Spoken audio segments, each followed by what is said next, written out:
Bueno, pues yo creo que ya podemos empezar.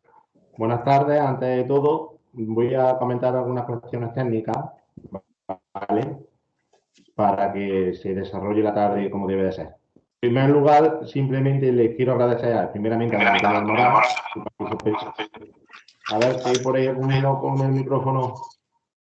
Quiero agradecerle a don Antonio Moral la participación y, como no, también a las dos personas que lo han hecho posible, el profesor Tirapu y don Juan Ángel Braje, ¿vale? Sin ellos, la verdad es que hubiera sido muy complicado hacerlo. Simplemente, lo único que quería comentarles es los micrófonos. Les ruego que los tengan cerrados. Si no, yo también soy administrador y los puedo ir quitando. Y las preguntas que ustedes quieran lanzar al ponente, la comentan o la escriben por el chat y al final de la ponencia yo cogeré y daré lectura a ellos, ¿vale? Sin nada más, paso ya a pasar la palabra al presidente del grupo, Juan Sebastián. Un segundo, Juan. Ya está, ya es todo tuyo. Bueno, muy buenas tardes. Muchísimas gracias a todos por estar hoy presentes de esta manera virtual en esta jornada formativa, que además resulta ser la primera actividad que organiza el Grupo de Abogados Jóvenes de Jaén en este año 2021. Quiero en primer lugar saludar al excelentísimo señor don Antonio del Moral García, magistrado de la Sala de lo Penal del Tribunal Supremo, por prestarse a estar con nosotros esta tarde, bueno, pues acompañándonos y dándonos a conocer pues sus conocimientos, que seguro que nos serán de gran ayuda y de gran utilidad para todos en nuestro día a día profesional. La primera actividad, como digo, de este año, que resulta ser un año muy especial para el grupo, por cuanto supone la celebración del 30 aniversario de la refundación del mismo.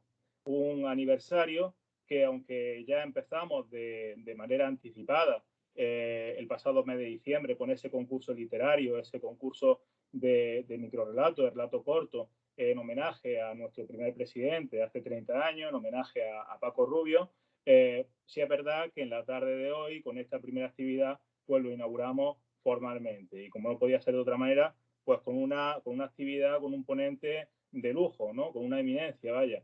Queremos agradecer, como ha dicho Felipe, a dos personas, a don Daniel Tirapu y a don Juan Ángel Braje, pues la ayuda, la colaboración, el afecto, la estima, en definitiva, para que esta ponencia viese la luz.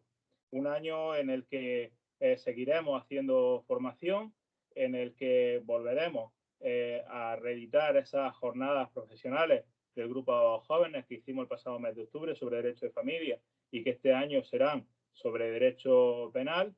Y, bueno, pues por supuesto seguiremos firmando convenios, intentaremos reeditar o retomar los actos de convivencia, los actos de confraternización entre compañeros que tan importantes son para todos, siempre y cuando pues la pandemia nos lo permita, y por supuesto pues también tendremos actos de homenaje, actos de recuerdo, actos pues para echar la vista atrás a esa historia de 30 años que tenemos, que es muy importante pues reivindicarla. Todas esas personas, todos esos presidentes, esas juntas directivas que nos han precedido, y gracias a esas personas, pues hoy el grupo es lo que es y hoy pues estamos aquí, ¿no? De todo ello, pues como siempre, tendréis cumplida cuenta por correo electrónico, por las redes sociales del grupo, por la página web. En fin, nos iremos a medida que vayamos cerrando esas actividades informando de todo esto. Y queríamos, como digo, pues empezar con esta conferencia titulada El ejercicio de la abogacía desde la perspectiva de un tribunal penal, y queríamos, como no podía ser de otra manera, siendo el nivel de la ponencia que es y siendo pues la primera actividad de este 30 aniversario, que estuviese presentada por nuestro decano, por Javier Pulido, a quien agradezco, a quien agradecemos su presencia también hoy aquí esta tarde con nosotros. Su acompañamiento es absolutamente esencial y necesario para nosotros, para todos los agrupados, y desde luego pues ese apoyo y ese cariño que tienen siempre al grupo, pues la verdad es que se lo agradecemos enormemente. Yo ya sin más, para no dilatar más la tarde, pues le doy la palabra a nuestro decano, a Javier Pulido. Muchas gracias. Sí, buenas tardes, Juanse, muchas gracias. Muchas gracias por contar con vuestro decano. Sabes que vuestro decano también cuenta con todos los abogados y también, como no, con los abogados jóvenes.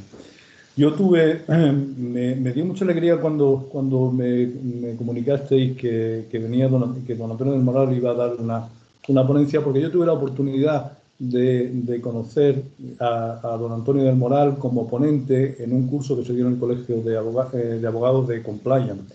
Yo cuando dije que conocía a don Antonio del Moral, yo era un alumno más, y yo recuerdo una cosa que me llamó la atención, que me decían los fiscales, pero don Antonio del Moral es fiscal, y los jueces, en particular Prior Aguirre, me dice, ¿cómo que ha venido don Antonio del Moral y no nos has avisado, ¿no? Entonces todo el mundo se atribuía a don Antonio del Moral. Yo creo que no sé cómo se puede calificar, si quizá esencialmente un jurista de una talla altísima, quizá con alma de fiscal y espíritu de juez.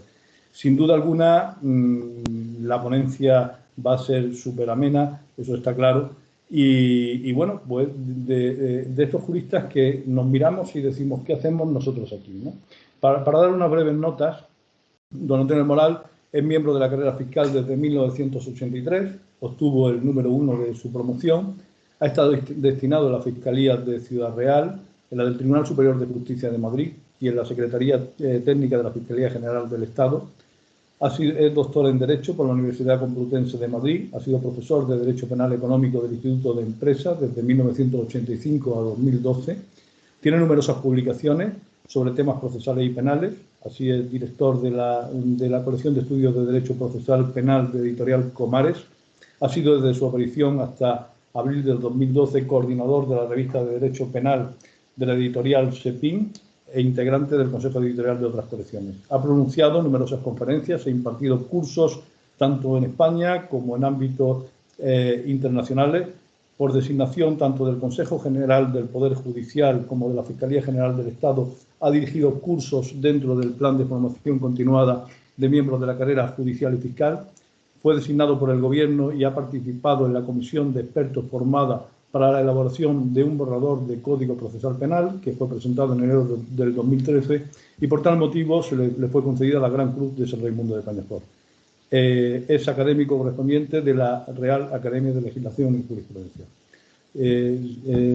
Sin otro, le cedo la palabra, tiene la palabra don Antonio del Moral, que lo escuchamos con absoluta atención. Sí, buenas tardes a todos. No dudé nada cuando me llamó mi buen amigo Juan Ángel Gaje, diciéndome que me prestaba a dar una charlita por esta vía. Jaén, no dudé absolutamente ningún minuto. Él lo sabe perfectamente que le contesté en cuanto pude diciendo que sí, y lo hago con gratitud. Ahora me asalta una duda que activaría todavía más mi satisfacción por estar aquí. He oído citar a Francisco Rubio, a Paco Rubio, que no sé si es la persona que yo identifico, que murió hace unos años, que fue compañero mío de facultad, de que tengo un fantástico recuerdo. Y al ver que sonaba su nombre, aunque yo no volví a verlo después de aquellos años ya muy lejanos de la facultad, siempre he tenido un recuerdo suyo a través de amigos comunes y supe de su fallecimiento. De hecho, cuando hicimos la misa, cuando hicimos el encuentro de los 25 años de facultad, pues una de las personas de las que hablamos, había algún fallecido más, pero entonces yo creo que era él y alguno, y solo uno más. Los fallecidos, pues tuvimos un recuerdo para Paco Rubio. Me congratula de una forma especial pues saber que esto me permite unirme también de alguna forma a mi amigo y compañero Paco Rubio. Ignoraba que había sido presidente del Colegio de Abogados, del grupo de abogados jóvenes en aquellos inicios, según acabo ahora mismo de intuir de las referencias que se han hecho. Creo que que es correcta la intuición.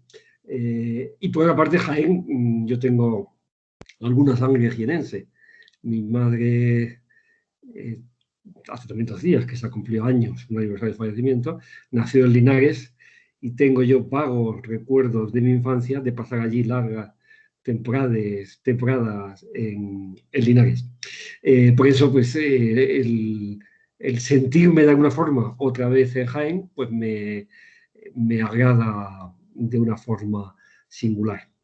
Yo o pensaba en estos minutos que va a durar la charla, en esta, pues pongamos 3/4 de hora aproximadamente, a lo mejor decepciona a algunos o defrauda el contenido de la charla, pues yo creo que el título, no sé si permite adivinar, que es un título muy genérico, si permite adivinar qué es lo que yo pretendía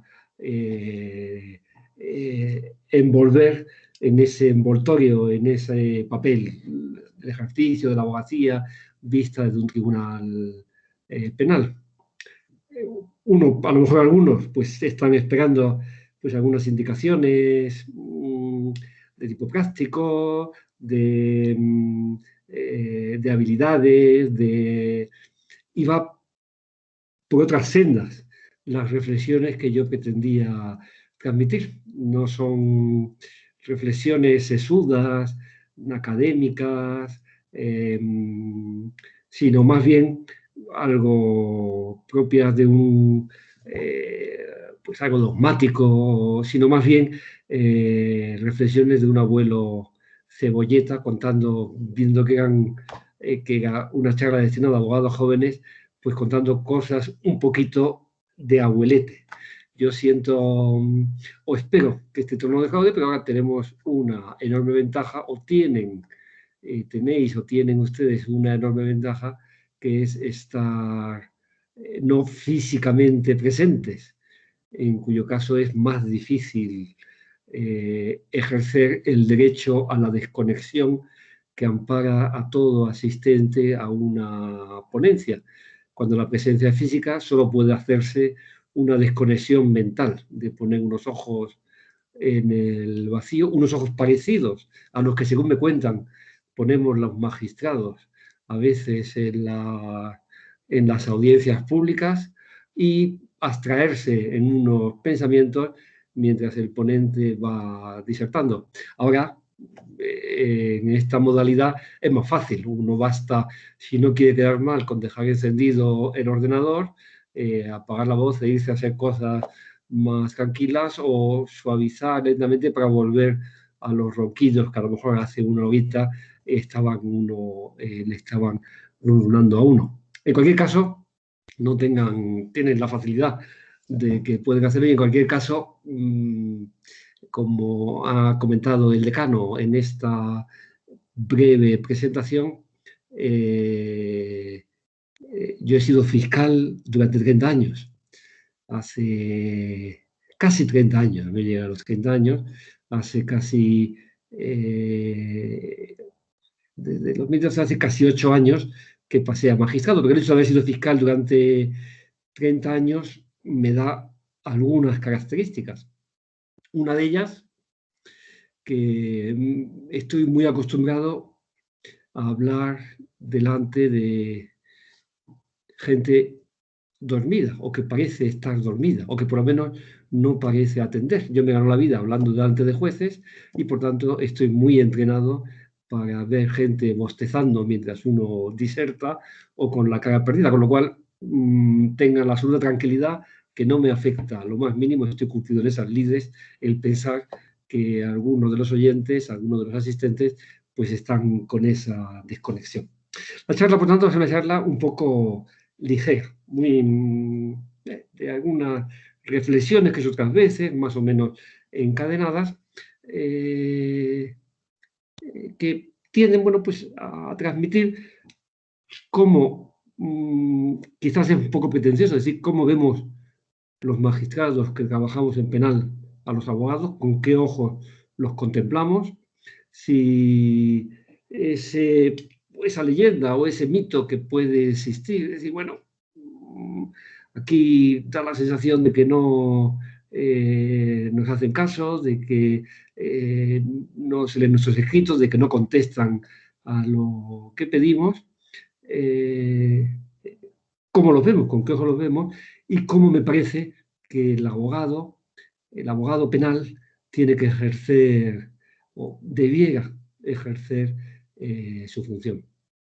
Por tanto, son reflexiones más experienciales que propias del estudio o de leer, y pretenden ser estimulantes, o pretenden ser, por un lado, me parece que el abogado penalista tiene que sentirse muy orgulloso de su función porque, lo digo normalmente, yo como magistrado diría a un abogado, te necesito, necesitamos, en el proceso penal necesitamos a los abogados, necesitamos la visión, la perspectiva, los argumentos, necesitamos los argumentos del abogado, porque sin eso no haríamos justicia, porque sin eso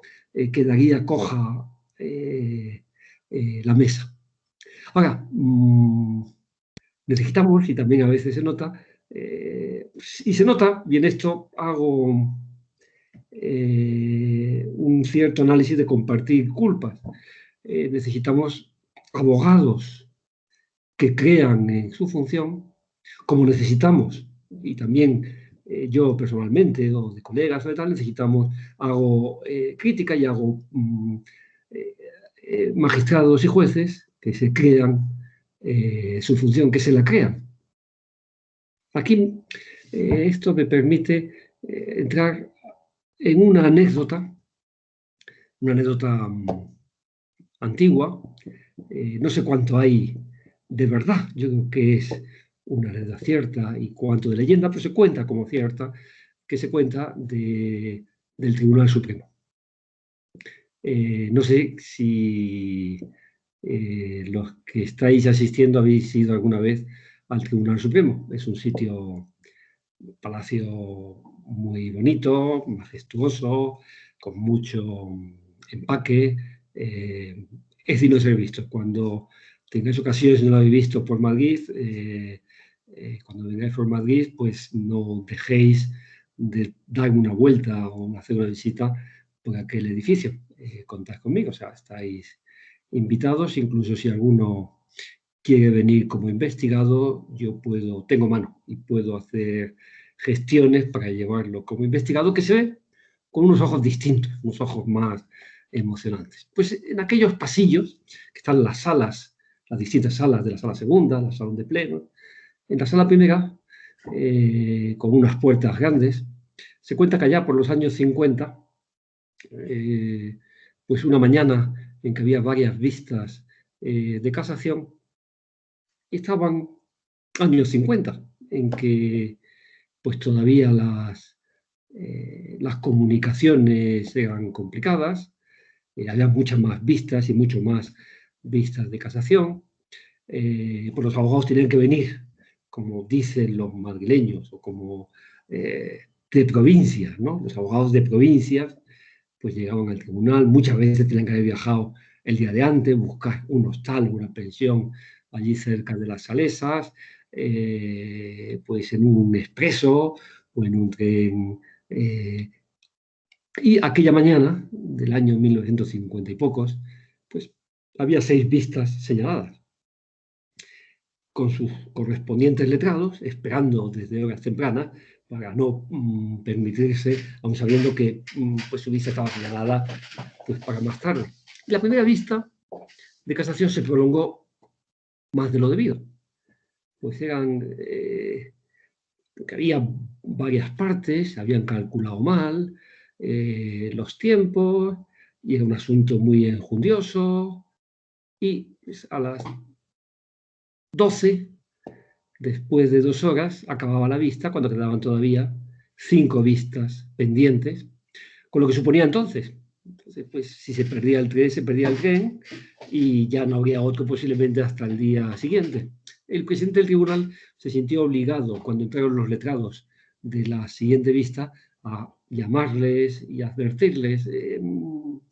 Me gustaría, vean ustedes, tienen ahí esperando a los demás compañeros, intenten por favor ser lo más breve posible, se nos ha ido la mañana en esta primera vista, lo siento mucho, pero les pediría que intentasen concentrar sus argumentos lo máximo posible para ver si conseguimos recuperar y que no tener que obligar a sus compañeros a hacer noche.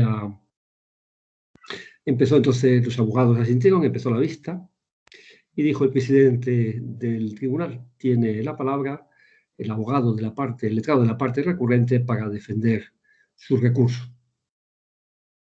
Con la venia, pido justicia.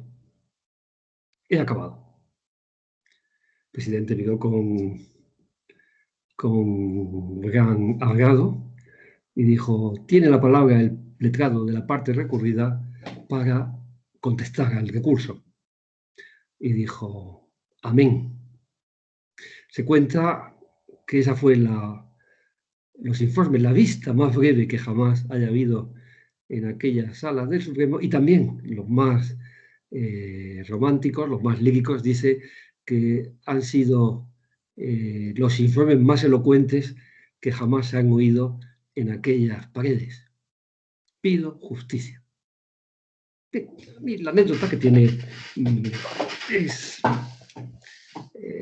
tiene muchas o algunas enseñanzas. Me parece que una enseñanza buena es saber que pedimos justicia, que un abogado lo que hace es pedir justicia, que un magistrado lo que hace es dar justicia y que un fiscal también lo que hace es pedir justicia. Que eso no es una engañifa, que sí lo es, ahora lo diré enseguida, que sí lo es, que tiene algo de ingenuidad, pero de una bendita ingenuidad que hace que cuando todos tenemos esa aspiración, de allí salga no la justicia en absoluto, pero sí algo mucho más parecido a la justicia que lo que saldría de unos profesionales indolentes, ya de vuelta, ya pues sabiendo que esto de la justicia, pues bien, que sí, que hay que decirlo tal, pero que al fin de cuentas, pues que justicia, que no tiene nada que ver con lo que se hace en los pasillos, en nuestros juzgados, en nuestros edificios, a través de ese procedimiento pensado bien intencionadamente, pero lleno de defectos, y uno ha llegado, pues eso, a la certeza, que es una certeza como muy realista, pero muy que carcome, o que puede carcomer a la certeza de que después de un juicio en que han desfilado 3, 4, 5 testigos, en que el acusado pues ha negado las cosas, los testigos pues recuerdan que uno se contradice con el otro y tal, y al final, tras unos argumentos, el juez dice, pues, se le condenó a 2 años, 4 meses y 1 día de prisión. Pensar que eso es la justicia es una ingenuidad. No nos engañemos.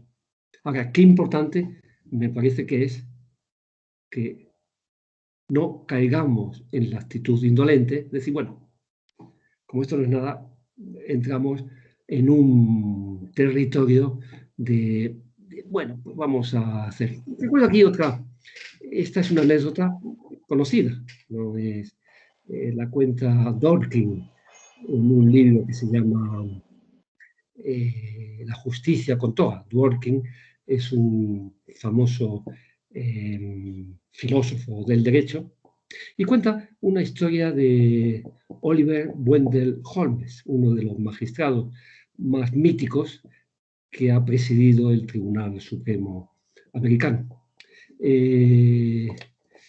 Cuenta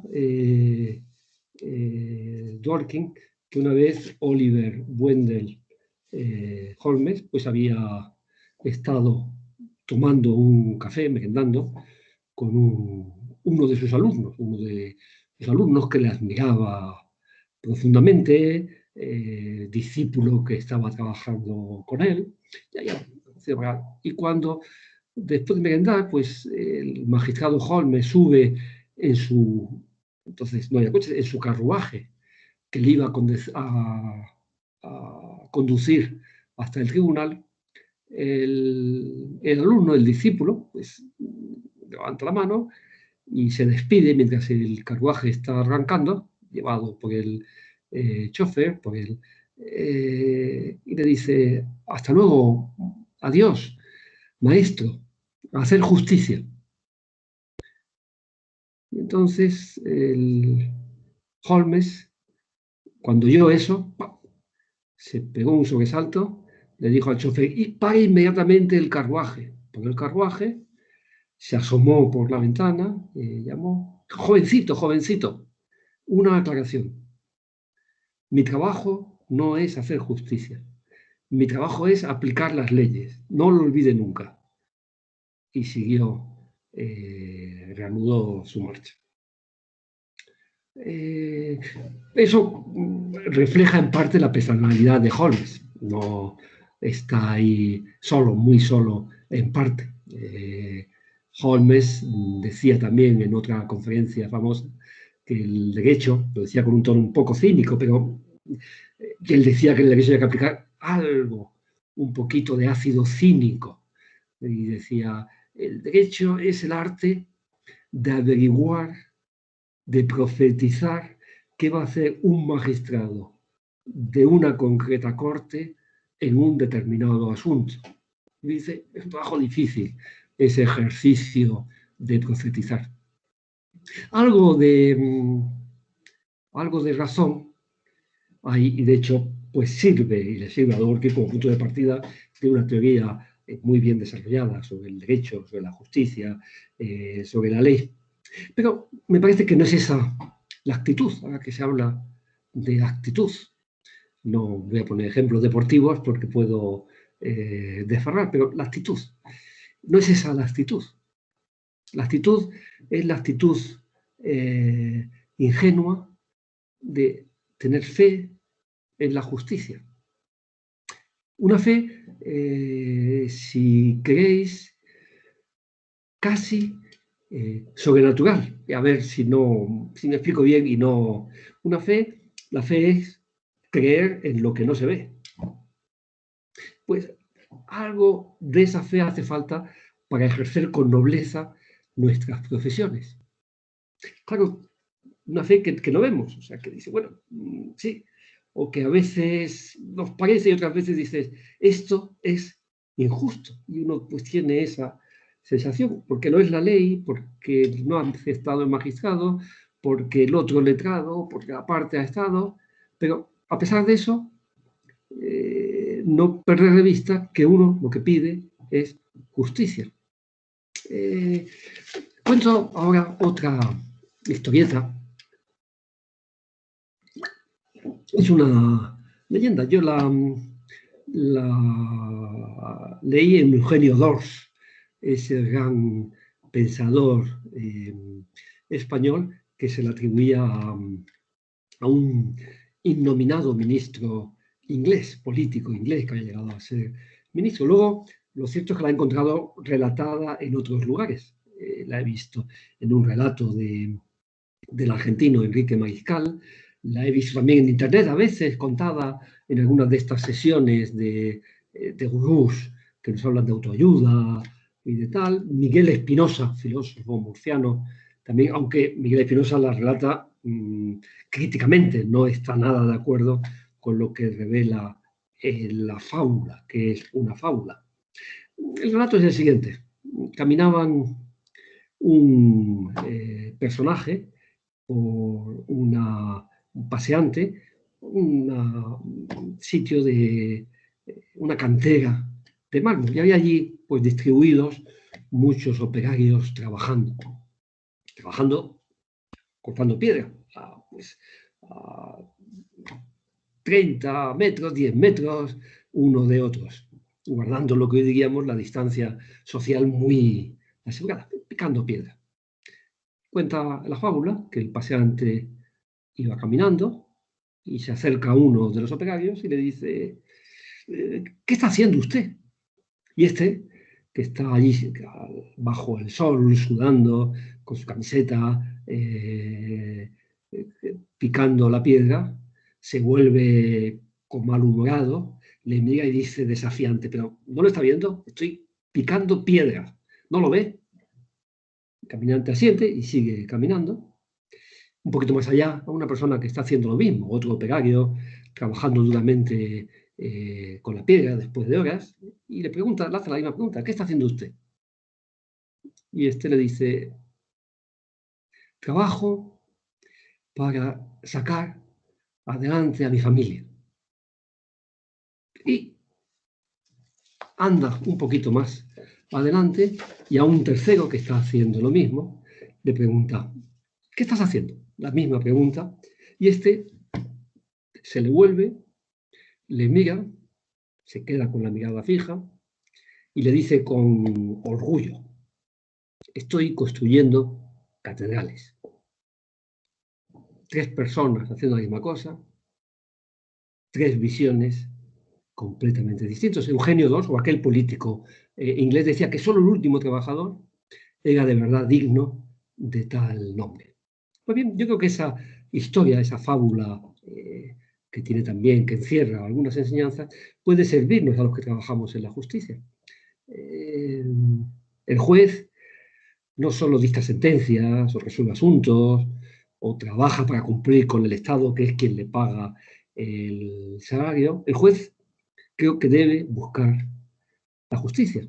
Y si no, no es digno de tal nombre, aunque sea muy consciente de la insuficiencia de lo que hace, aunque al final tenga también la humildad de saber que eso que él ha decidido, que esos 4 años, 2 meses, que por virtud de su decisión una persona va a estar en la cárcel, no es exactamente la justicia, ni muchísimo menos. Ahora, si ya parte de eso, y dice: ¿qué más da si no vamos a alcanzar la justicia? ¿Qué más da? Lo que el resultado se va a parecer mucho menos, muchísimo menos a la justicia. Y lo mismo pasa con el abogado. ¿Qué haces? Pues estoy contestando la demanda, pues preparando el rollo de mañana, pues repasando, haciendo una demanda. Parece que el abogado o el fiscal, si se le preguntase: ¿qué estás haciendo?, tiene que decir: estoy pidiendo justicia, estoy luchando por la justicia. Esto que puede parecer ingenuo, y recojo ahora, he traído aquí un librito que no sé si se ve, me lo encuadernó primorosamente mi padre era magistrado allí en Granada, y a él este librito le encantaba, se llamaba Elogio de los jueces, escrito por un abogado. Es un librito de Piero Calamandrei, es una delicia, un clásico, donde están puestas a base de máximas que hace este Calamandrei, que fue además un gran catedrático de derecho procesal, además de abogado. Y en una de esas máximas, ahora me acuerdo de otras, dice en un momento dado, dice: para encontrar la justicia, va por lo que decía antes de fe en la justicia, de confianza en la justicia, de no perder esa ilusión que puede parecer ilusa, que puede parecer escandalosa, que puede parecer no caer en ese descreimiento o en esa indolencia absoluta. Para encontrar la justicia, dice, es necesario serle fiel. Como todas las divinidades, se manifiesta solamente a quien cree en ella. Está dicho bellamente, ¿no? Solo se aparece la Virgen a los que creen en ella, lo que no significa que creyendo en la Virgen se te va a aparecer la Virgen, pero solo a los que creen en ella se le aparece. Pues si creemos en la justicia, se nos aparecerá en ocasiones y notaremos la satisfacción de que eso que en lo que nos hemos sentido partícipes se acerca más a la justicia que aquella cosa o que aquello que podía haber pasado o que aquella situación previa al proceso. Y tendremos esa honda satisfacción. Y fijaos también la ingenuidad que trasluce esta máxima, que ciertamente no es, pero me parece que tiene también mucho de enseñanza. Escribe Calamandrei: a mi padre, abogado, escuché en los últimos días de su vida estas palabras tranquilizadoras. Las sentencias de los jueces son siempre justas. En 52 años de ejercicio profesional, ni una sola vez he debido lamentarme de la justicia. Cuando he ganado un asunto, ha sido porque mi cliente tenía razón. Cuando lo he perdido, ha sido porque tenía razón mi adversario. Y apostilla Calamandrei, Piero Calamandrei: ingenuidad, acaso. Pero solo con esta santa ingenuidad la abogacía puede elevarse del juego de la astucia, engendradora de odios, hasta la fe operadora de la paz humana. Puede sonar un poco a... pero me parece que ahí tenemos que no caer en ese descrimiento, que sin embargo es algo que impregna mucho toda la sociedad y también que puede contaminar a las profesiones jurídicas, que hasta cierto punto lo contamina, buscando más las utilidades, la eficacia, la eficiencia que la justicia, más la componenda que la verdad.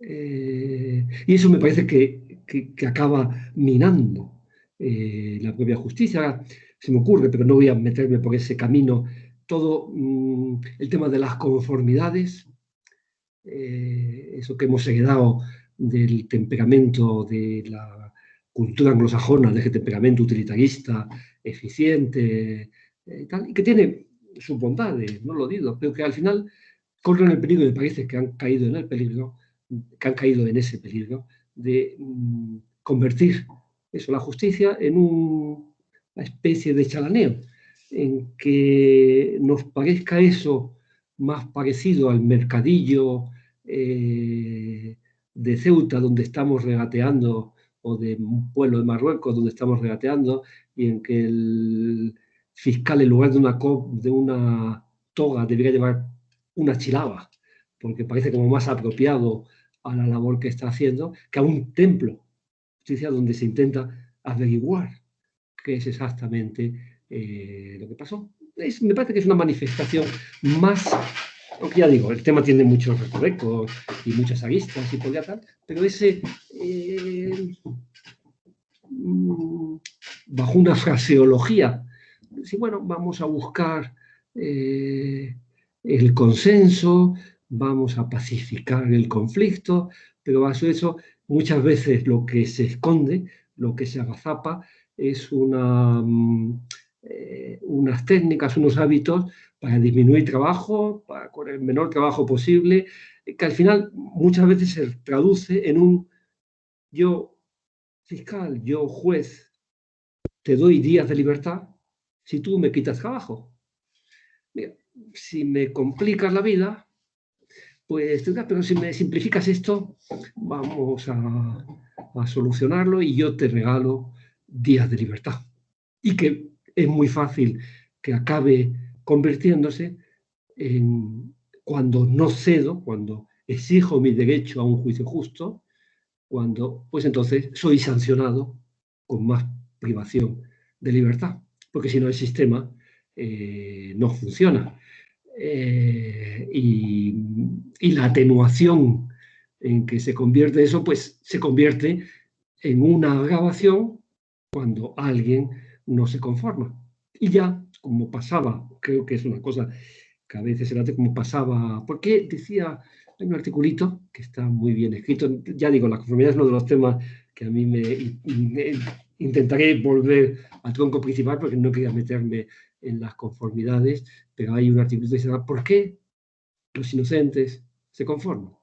Un articulito escrito por un abogado y un catedrático de... Y efectivamente, yo soy conscientes de que hay inocentes que se conforman. De hecho, el Tribunal Supremo americano, en una sentencia allí que es el reino de las conformidades, las cosas, porque si no, el sistema se colapsaría enseguida. Un sistema basado en el jurado no sería capaz de soportar toda la litigiosidad que existe si no fuese porque hay una escapatoria fácil que hace que más del 90% de los asuntos se resuelven por acuerdos defensa fiscal.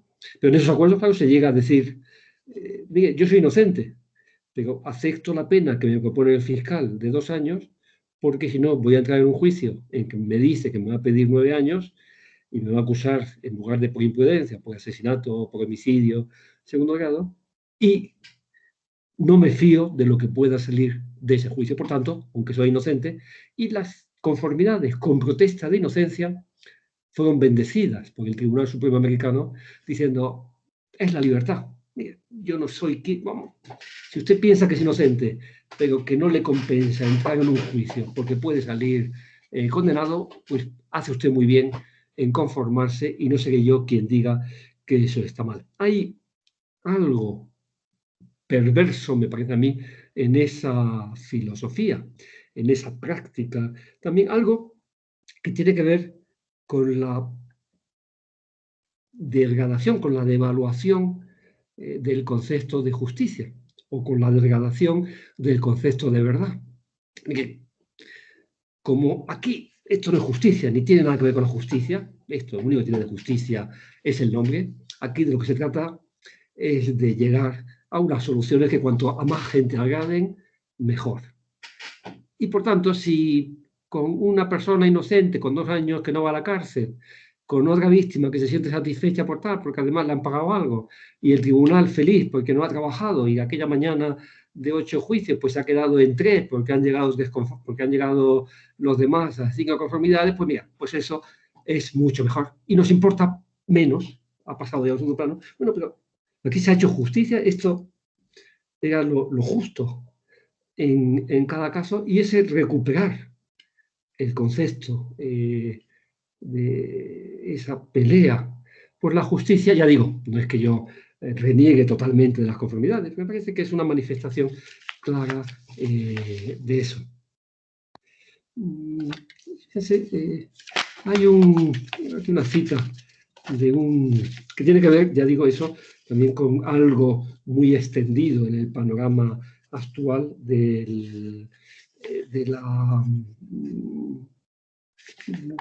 también de la poca creencia del relativismo, de la poca fe en el concepto de verdad. Nada hay verdadero o falso, sino solamente pues, diversas perspectivas, y por tanto es absurdo plantearse si una cosa es verdad o no es verdad, porque todo puede estar. Eso, de hecho, llega a impregnar en parte el discurso de Kelsen.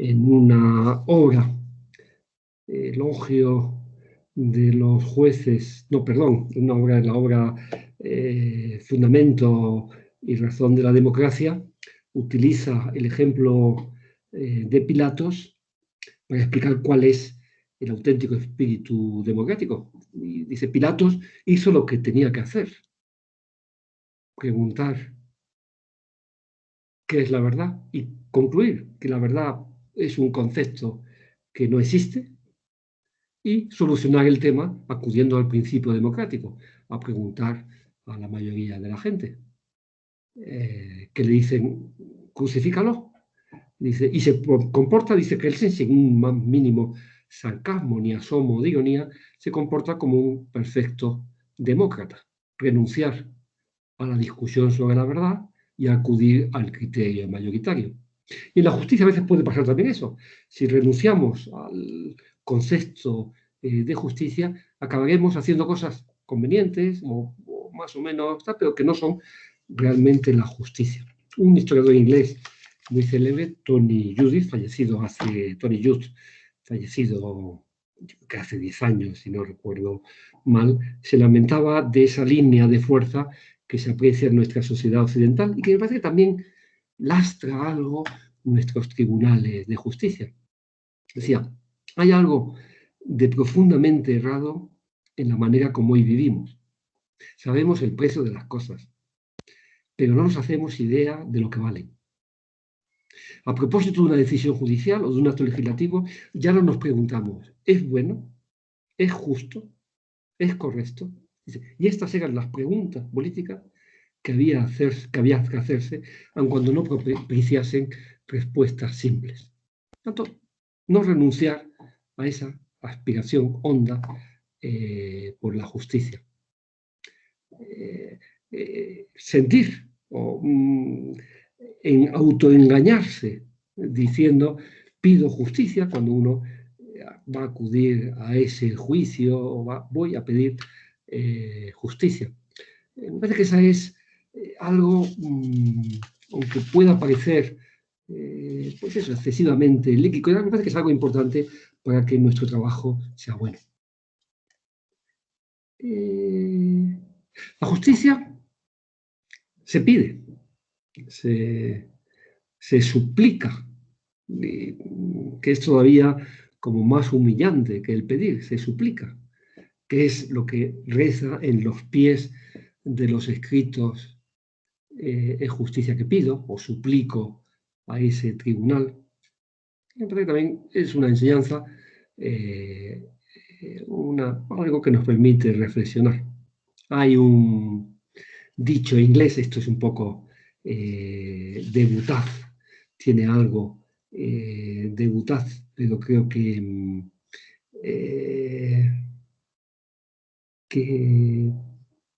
tiene también bastante de cierto, que es un inglés, no, un americano me parece, que escribe diciendo los jueces son jueces por amor a la humildad. Y a continuación apostilla, por amor a la humildad de los otros, cosa que encaja muy bien con el perfil del juez. Yo creo, al contrario, que una de las grandes, aunque sea de las más difíciles virtudes de alcanzar por un juez, es la humildad. Me parece que un juez tiene que vencer esa tendencia a que le empuja el oficio a la soberbia, ¿no? A creerse imbuido de la razón. El juez decía, Carnelucci decía, el juez que más se equivoca es el que piensa que no se equivoca.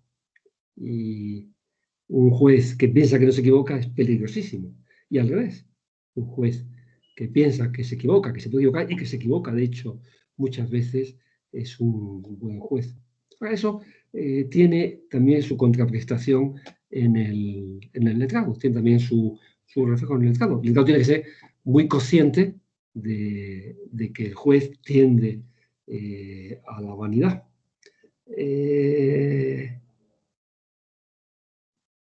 Y, por tanto, huir él de la vanidad. No hay nada que ponga más en guardia o que repela más a un soberbio que otro soberbio. Y, por tanto, la vanidad, así como me parece que la falta de humildad es uno de los enemigos de la justicia, la falta de humildad del juez, la vanidad del abogado es también uno de esos motivos de injusticia. José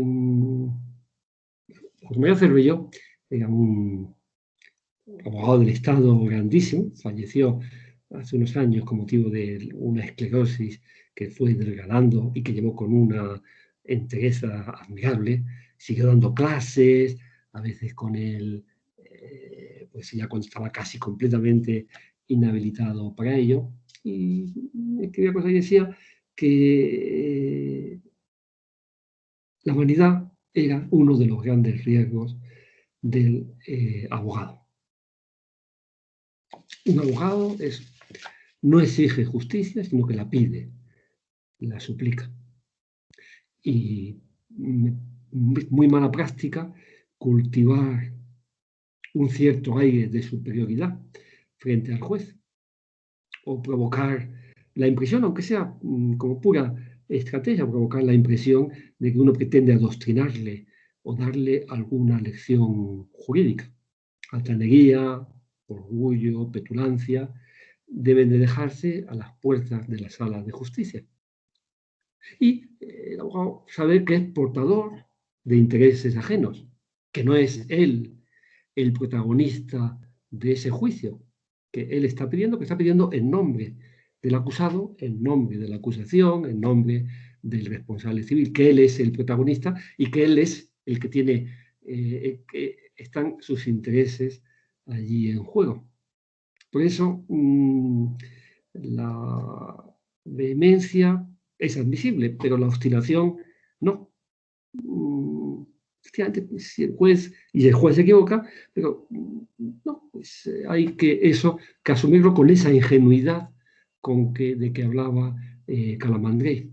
La dignidad hay que mantenerla siempre, no el amor propio que lleva a encorajinarse o a mostrar ese rechazo destemplado frente al juez, que va a acabar repercutiendo negativamente en nuestro cliente, en nuestro representado.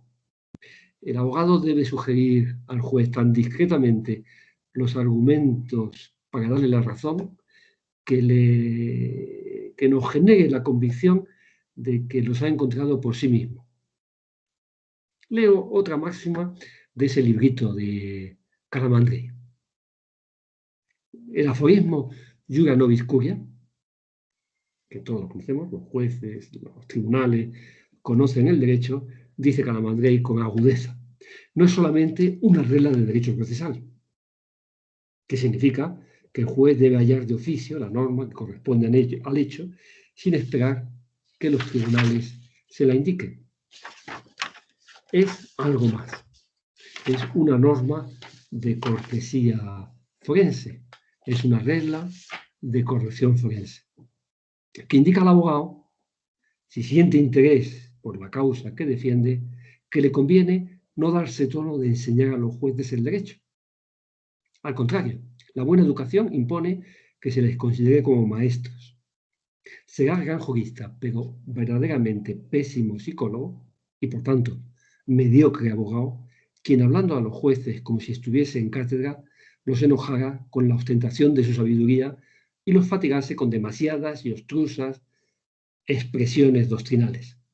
Me vino a la memoria, acaba Calamandrei esta notita, aquel viejo profesor de medicina legal, que dándose cuenta de que un examinando se había preparado utilizando, en lugar de sus apuntes amarillentos, por 50 años de uso, un difícil texto moderno, le dijo, interrumpiéndolo con aire sospechoso: joven, me parece que tú quieres saber más que yo. Y le suspendió. Buena también esa sensación. El abogado suplica, pide justicia en nombre de su defendido. La pide, la suplica, que sabe que es algo noble. Y sabe que pese a la aparente lejanía y el aire a veces displicente del juez, el alegato del abogado ayuda. Ayuda a formar criterio, ayuda a acertar de ese enfrentamiento dialéctico de posiciones, aparece con más facilidad la solución. Y eso, aunque creo o quiero creer que siempre sí, desde luego, en mi caso lo es. Recuerdo ya hace unos años, y entro ya, mentalmente dejo aparte algunas cosas que tenía pensado, pero entro en dos cuestiones. Una es la materia penal es especialmente singular, es especialmente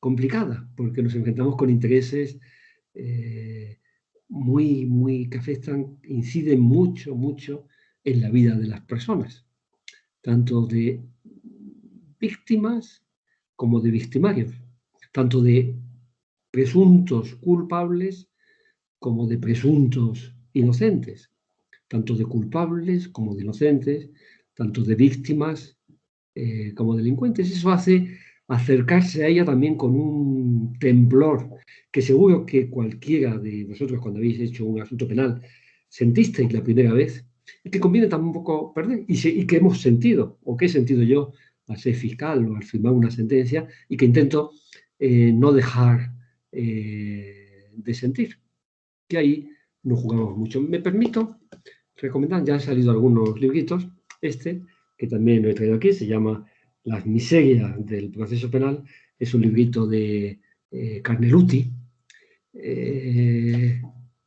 un Carneruti que fue catedrático de procesal, que fue gran catedrático y que fue abogado durante muchos años. Y aquí en este librito recoge unas charlitas ya al término de su vida que dio por la radio, explicando muy sencillamente lo que es el proceso penal y que están llenas, cargadas de humanidad y cargadas, es decir, el proceso penal está lleno de miserias, pero ahí que se encuentra algo noble. Y eso, hace unos años, hace 5, 6 años quizás, sí, 6 años, en el Tribunal Supremo todos los años, el Gabinete de Prensa, el Gabinete de Comunicación, organiza unos días de puertas abiertas. Lo descubrió hace unos años, que eso pues acercaba que la gente conociese, y entonces pues, una jornada de puertas abiertas en las que los ciudadanos, el público, los colegios, los de una facultad, pues grupos de jubilados o de tal, pues pueden visitar ese edificio del Tribunal Supremo y les explican las cosas. Allí ven el museo donde está el garrote vil. Hay un garrote vil que sin estrenar, el estrenado que es otro, el que se utilizó una vez en la última ejecución a muerte que hubo en España de Jarabo, está abajo en los depósitos, pero allá están los pasillos, ese palacio con cuadros muy bonitos, algunos cedidos por el Museo del Prado, y se les explica.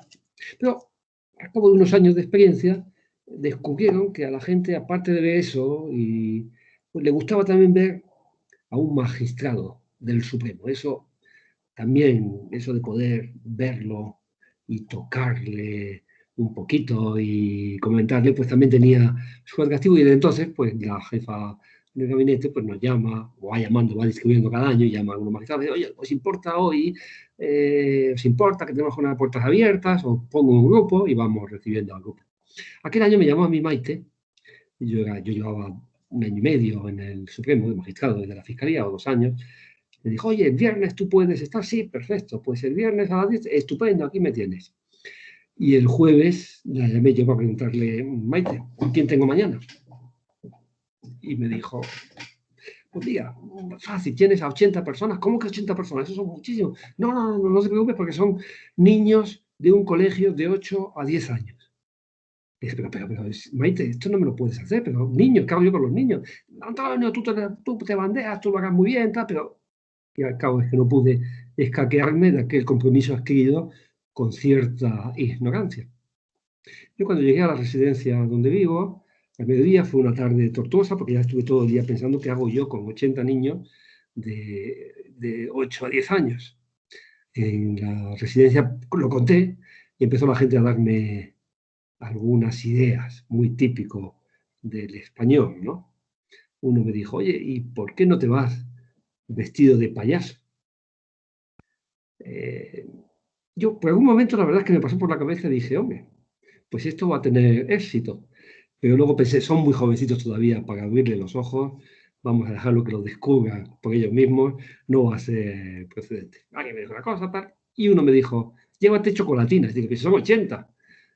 Y dice, no te preocupes, y me llevó a un sitio por aquí cerca de casa, donde por 1 euro compré una caja con 100 chocolatinas, 1 euro.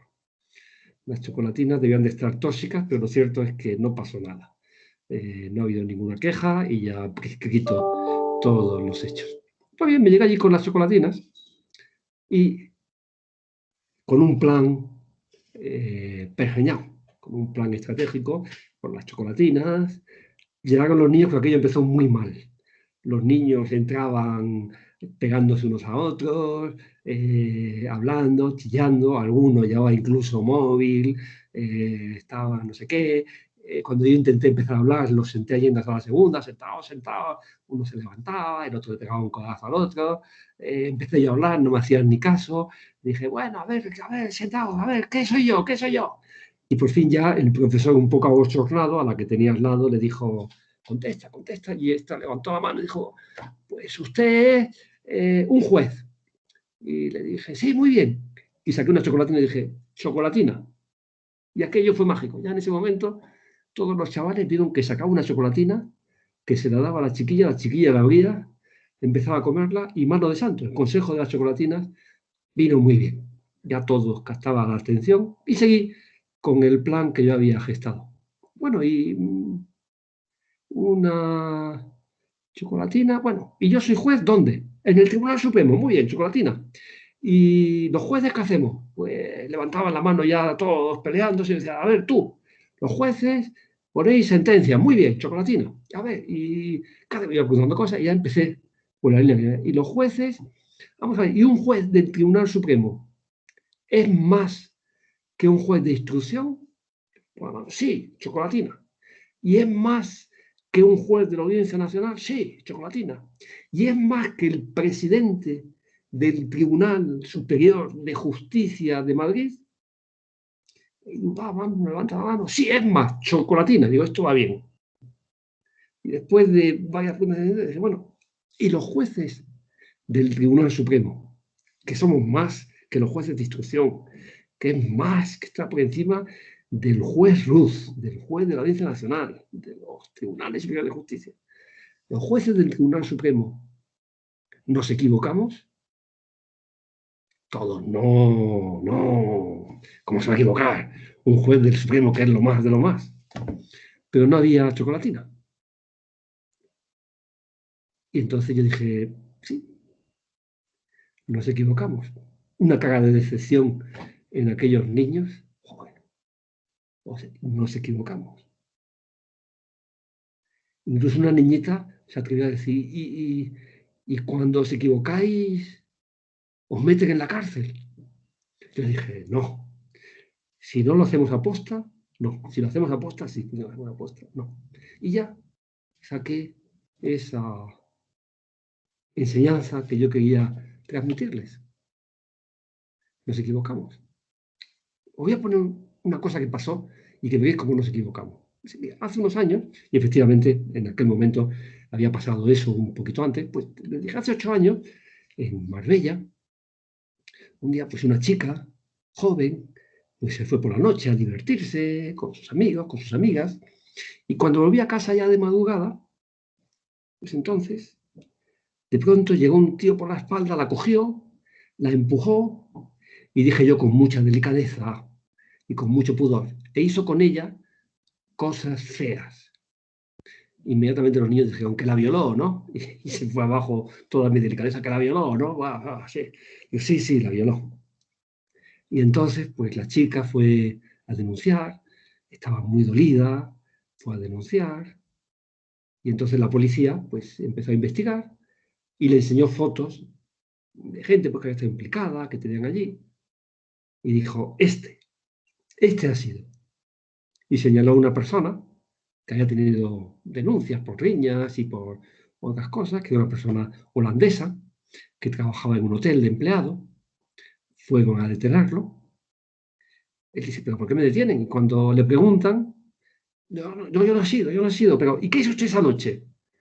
Entonces dice, esa noche y cuenta una cosa, pero que no es verdad, que se demuestra que no es verdad, porque quien dice tal, le hacen el reconocimiento a la chica dice, ha sido este, sin duda, le ponen a varios y dice, ha sido este, sin duda. Las chicas habían cogido la ropa interior, les contaba yo, y allí había aparecido unas señales de ADN y no es las de este. Pero la chica dice, yo venía de divertirme.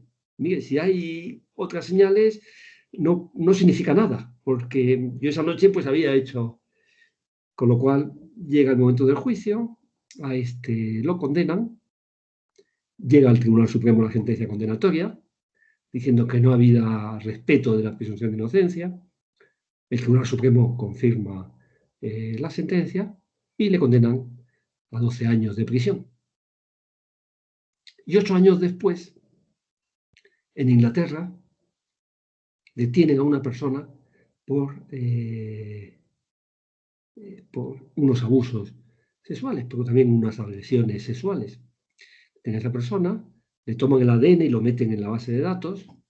Esa base de datos que está conectada internacionalmente. En España estaba archivada como anónima aquellas muestras de ADN que se habían encontrado en las bragas de la mujer. Y de pronto, ¡pop!, da positivo. Ese ADN era el de una persona que aquella noche había estado en contacto con aquella ropa interior. Empiezan a sospechar, ven, los dos chicos se parecen, investigan, aquella persona había estado por España, por Marbella aquellos años, y dicen, sí, ha sido él. Y ponen en libertad, 8 años después, a aquel holandés que había sido acusado de agresión sexual. Y el Supremo confirmó aquello. Todos los niños miraban y dicen, bueno, a ver si con esto ya sacan la enseñanza que yo pretendía. Y entonces les dije, bueno, vamos a ver. Imaginemos que hay... Ahora, cuando acabamos aquí la sesión, salimos y nos encontramos a una persona que está en la calle con un cuchillo clavado, que está echando sangre, nos acercamos, pero ¿quién ha sido? ¿Quién ha sido? Y dice, ha sido, y se muere. Y no nos dice nada.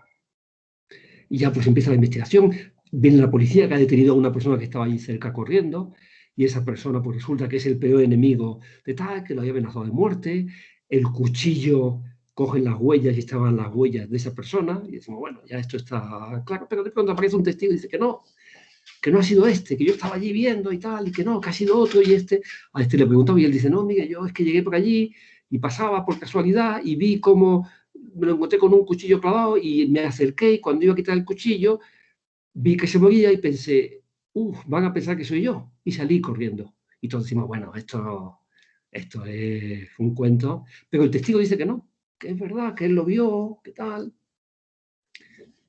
Pongo allí un poquito más vestido el asunto y les digo, bueno, y cuando llega el momento, imaginaos que estamos ya, somos los jueces y vamos a dictar sentencia en este asunto. Y decimos, ¡buah! Esto de que llegó justo, qué casualidad, que cogió el cuchillo, que están en sus huellas ahí y que salió corriendo esto. Y digo, hombre, pero este testigo, la verdad es que no le conoce. ¿Y por qué va a mentir el testigo? Y nos queda como una dudilla. ¿Qué hacemos? Le pregunté yo a los niños. Y los niños, a la cárcel, ha sido él seguro, hay que condenarlo, a la cárcel, pero vamos, unas vociferidos allí en la sala segunda, a la cárcel, a la cárcel. Y como digo que no había chocolatina, pues ya callaron las voces y por fin uno levantó la mano, uno que era un poco hipócrita, porque yo unos momentos antes veía como ese era de los que chillaba diciendo que lo ahorcasen y que lo...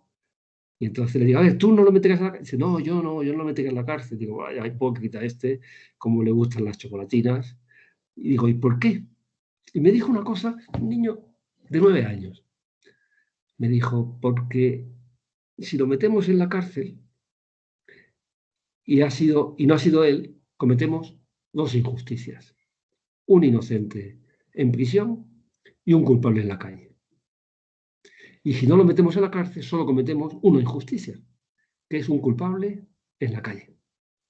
Y dije, nunca había visto explicado el indubio con esa ecuación tan sencillita en boca de un niño de 9 años. Y efectivamente, el penal es especialmente necesario que se mantenga ese temblor. Yo estoy convencido, vamos, intento que no sea así, pero estoy convencido de que se condenan a personas inocentes. Los americanos son mucho más pragmáticos y dicen, sí, no hay duda.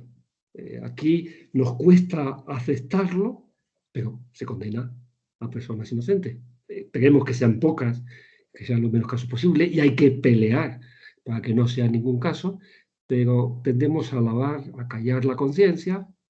No, y al final, claro, porque la justicia humana es justicia de hombres y es justicia, por tanto, con los defectos de los hombres. Y entrar en esa indolencia de la máquina, de la burocracia y tal, hará que se condene a más inocentes. Perder esa aspiración de hacer justicia en todo hará que se condene a más inocentes, por verlo como una cosa, al final, una labor burocrática. Eso me parece que también ahí el abogado tiene que ser muy sensible, aunque no es su función decidir si es culpable o inocente. Su función es defenderlo. Por tanto, no importa que el abogado sepa que es culpable o inocente. Incluso algún amigo mío que es abogado penalista y que alguna vez me ha contado, dice, yo prefiero no saber si es culpable o inocente. No. Y cuando me dice, Miguel, le voy a contar, no me cuente, dígame usted qué pruebas hay a favor y qué pruebas hay en contra. No me diga, no soy yo.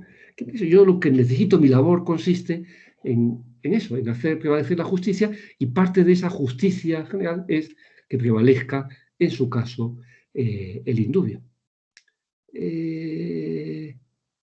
Y eso hace también que el abogado se sienta muy pequeñito, como tenemos que sentir a veces los jueces, por esa tarea hercúlea que se nos encomienda, pedir justicia, hacer justicia, y eso le hace también ser más humilde, más con la necesidad de estudiar, de sentirse también pues, concernido por esa tarea, sobrepasado incluso por esa tarea. La humildad combinada con la trascendencia de la tarea encomendada le llevará a estudiar y preparar concienzudamente cada asunto, a dedicarle el tiempo y estudio necesario. Y muchas veces el énfasis estará en destacar eso, destacar yo recuerdo, viene a la cabeza, no empezar a contarlo, una vez un gran informe que vi de un abogado, era por un asunto de violación. Y el letrado comenzó diciendo, señor de la sala, no sé, he visto la prueba y creo que mi cliente pudo cometer esta violación. Empezó a decir, a desgranar los elementos que apuntaban. Pero, señor de la sala, pasa esto, y creo que no es seguro eso. Es probable, pero no es seguro. Y ya empezó, lo que había sido, parecía un informe totalmente condenatorio, empezó a derribar las piezas para dejar al final sentado ese principio indubio. Mire, no sé si mi cliente es culpable. Y hay motivos, muchos motivos, para pensar que lo es. Pero no hay motivos suficientes para estar seguro de que lo es.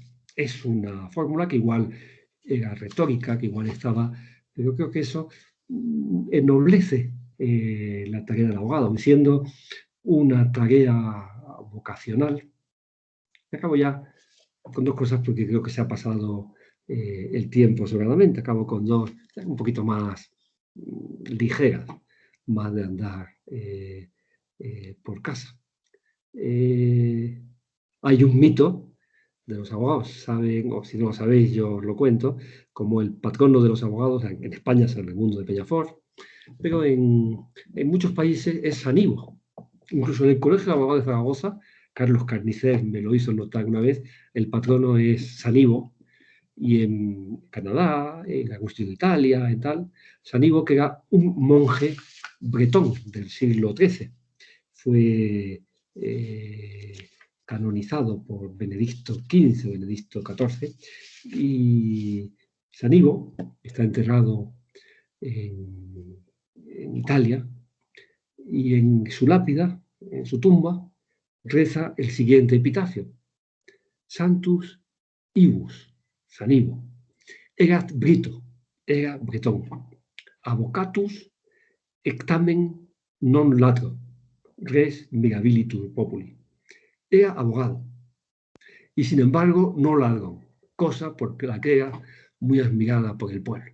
hay una especie de mala leyenda de los abogados que creo que es totalmente injusta, aunque a veces puede estar alimentada por prácticas. Creo que si no perdemos de vista esa referencia a la justicia, si no se pierde, eso se convertirá en eso, en una simple anécdota, y parte de eso es captar la trascendencia y estudiar suficientemente. Y acabo con estas dos, que vienen de la mano de dos anécdotas. Una la contaba el grandísimo José Manuel Maza, que fue fiscal del Estado, lo sabéis perfectamente. Yo me hice muy amigo suyo y le recuerdo con un tremendo afecto. José Manuel Maza, que tenía un gran conversador, un gran erudito, un humanista y tal, contaba una cosa que le había pasado siendo presidente en una sesión de la Audiencia de Madrid. Un día, en un juicio de poca monta y tal, pues el abogado había estado particularmente torpe. Pues el fiscal había preguntado, le faltaba una pregunta que el abogado hizo y contestó el testigo en contra de su interés, con lo cual amarró ya la agravante que el fiscal le había dejado un poquito suelta. Cuando llegó el momento de otro interrogatorio, pues también me mete la pata. Cuando llegaron los momentos de los informes, el fiscal hizo su exposición con contundencia, con nitidez, con rotundidad, y el abogado pues hizo lo que pudo. Habló más o menos, suelto, disperso, aquello no tenía mucha coherencia, mucha hilazón. Y nada, y acababa, pues pido la solución. Y entonces José Manuel Maza, pues siguiendo el rito, le dijo al acusado, póngase en pie el acusado. ¿Tiene usted algo más que añadir a lo que ha dicho su abogado? Y le dijo, sí, señoría, que tengan ustedes en cuenta el abogado que me ha tocado. Y José Manuel Maza contaba, dice, es la primera vez que aplico la atenuante de abogado, y le bajé la pena. Yo creo que la labor del abogado, efectivamente, no es esa, que hay que aplicar la eximente de abogado, que se saldrá, la eximente o la justicia, que saldrá de esa dedicación, de ese empeño, aunque muchas veces vendrá la contradicción o decir, bueno, ha salido condenado. Creo que eso es lo justo, lo confío y tal. Y la otra, cuando una vez José Manuel Maza contaba esto, apostillaba, contando esta anécdota en un grupo de compañeros abogados, me dijo un compañero de Barcelona, y le replicó, a mí me ha pasado una cosa parecida. Y le dijo, cuando llegó el momento de la última palabra, el acusado le dijo, señor presidente, ¿tienes algo más que decir? Sí, señor presidente, que la próxima vez, a ver si en lugar de un abogado de oficio, me ponen uno de profesión. Porque confundía las cosas. Profesionales de la abogacía. Y yo noto, y lo noto, cuando veo escritos y cuando veo informes a profesionales de la abogacía, más o menos sabios, pero que los papeles están llenos de eso, de ese suplico de corazón, están llenos de pasión. Y noto pues, a los abogados, y lo noto en abogados designados y en abogados de oficio. Veo a veces esa pasión que contagia, que arrastra y que convence más o convence menos, pero que ayuda siempre. Y a veces veo todo burocrático, de corta y pega, de solucionar, de tal, de no sé cuánto, de salir del paso, de tal. Con los abogados de profesión, si utilizamos esos profesionales vocacionales, que también lo son los abogados de oficio, al final la justicia, como decía Calam Andrei, se nos aparecerá más veces, no siempre desde luego, y no será la justicia, pero sí tendremos ese sentimiento, pues hoy se me apareció la justicia cuando leemos esa sentencia después de un asunto al que hemos dedicado mucho tiempo, mucha cabeza y mucho corazón. Muchísimas gracias por vuestra atención y perdonad el tono, a lo mejor, de cierta moralina que ha habido en las palabras de alguien que ya son tantos años, cuando le hablan de abogados jóvenes, pues le aparece su espíritu ya de ancianete venerable y de abuelos de botella contando viejas historias. Muchas gracias y ahora me pongo a vuestra disposición para que si alguien quiere hacer una pregunta, pues me lo diga, me lo traslade a través de vuestro presidente. Muy bien, muchísimas gracias, don Antonio, por esta brillante exposición.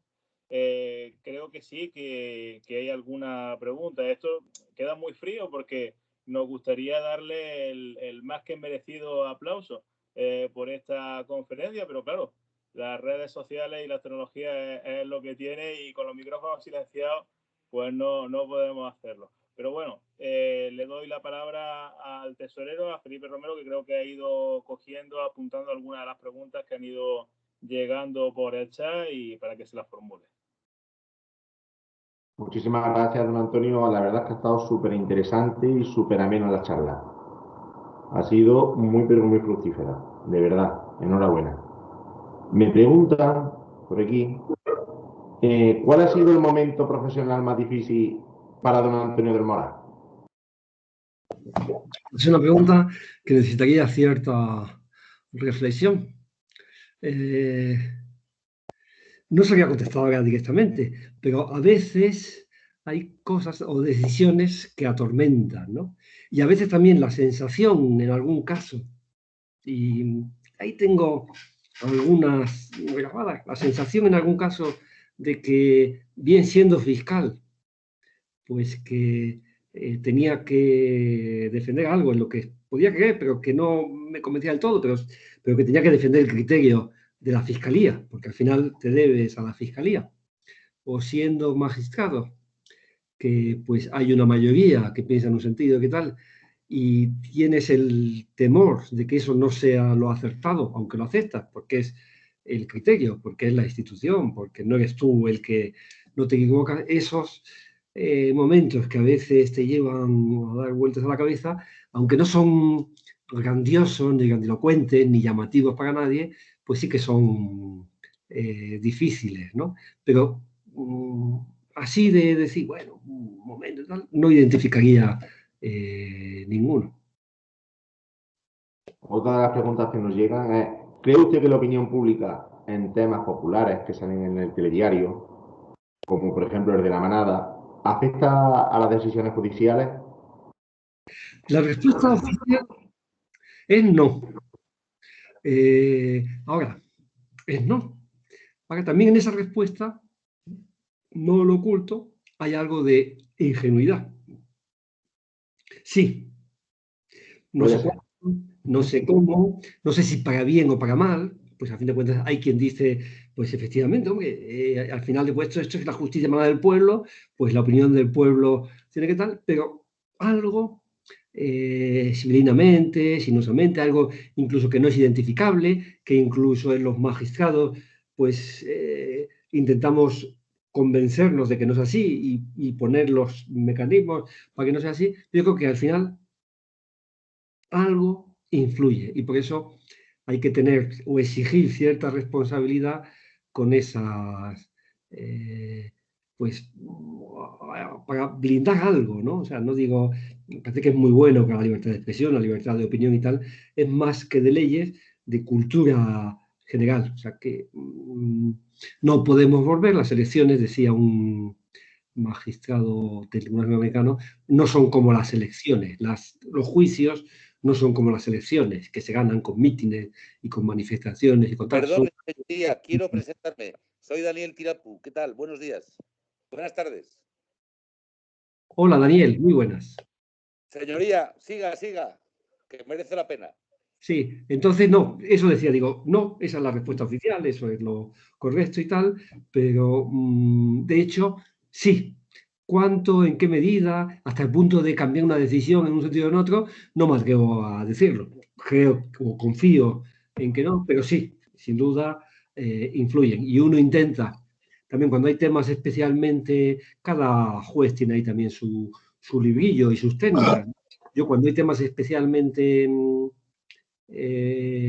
mediáticos, intento no leer la prensa o verla con unos ojos muy distantes. Veo el titular, veo tal, pero no entro en el detalle pues, para evitar también para impermeabilizarme, ¿no? Hay a lo mejor otro...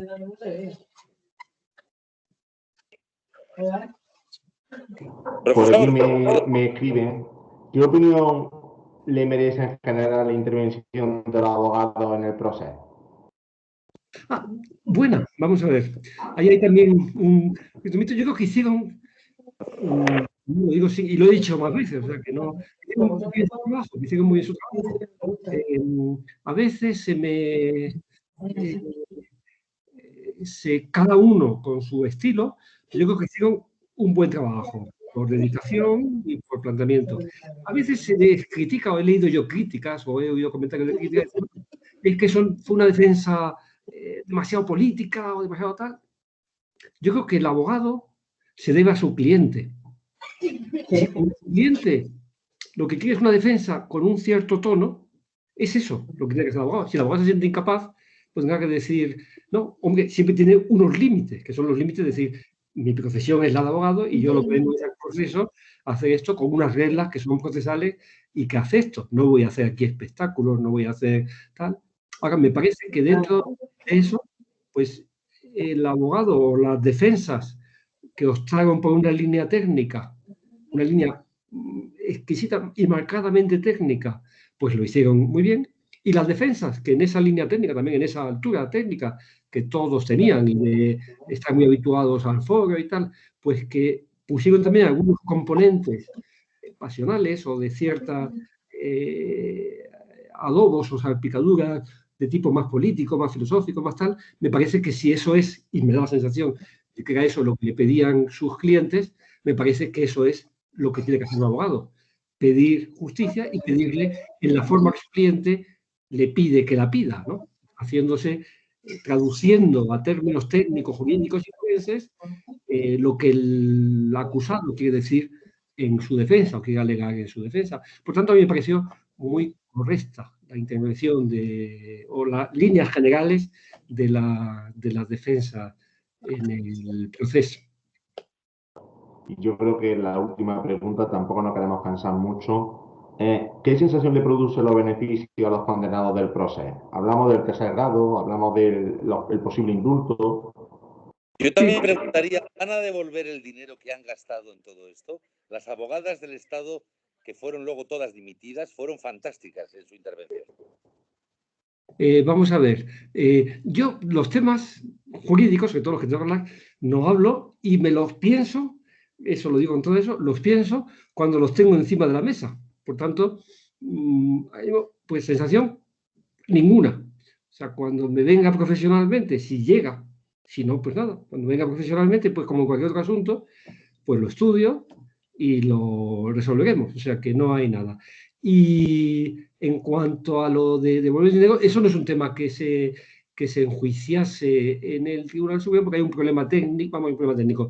Hay una solución legal.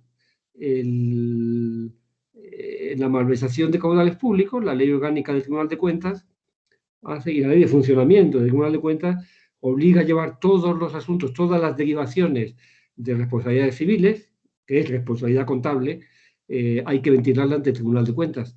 Eso es lo que se hizo aquí, me consta, o he oído pues que estaba formulada la demanda por el fiscal y que estaba el procedimiento en marcha, pero no sé en qué estado está ni cómo. Eso desde luego, pero es otra esfera, está en el Tribunal de Cuentas y a él corresponde la competencia para ventilar esas posibles responsabilidades.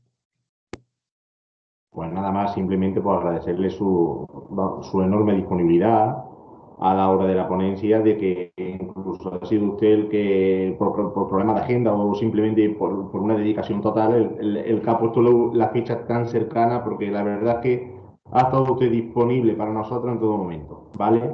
En Jaén tiene usted su casa, le dejo la palabra al decano para seguramente reiterarle lo mismo. En Jaén tiene usted su casa, las puertas abiertas en el momento que usted quiera, y así nos podemos ver en mejores condiciones que esta. Tiene la palabra Javier Pulido. Pues muchísimas gracias. Muchas gracias. Darle las gracias y la enhorabuena por la ponencia, por la cercanía, y esperamos verlo muy pronto por aquí. Me ha alegrado mucho la mención que ha hecho de de Paco Rubio, yo creo que hablamos de la misma persona, estoy convencido que hablamos de la misma persona y una persona muy unida con el grupo y amigo personal también. Muchísimas gracias, don Antonio. Lo esperamos en Jaén. Gracias.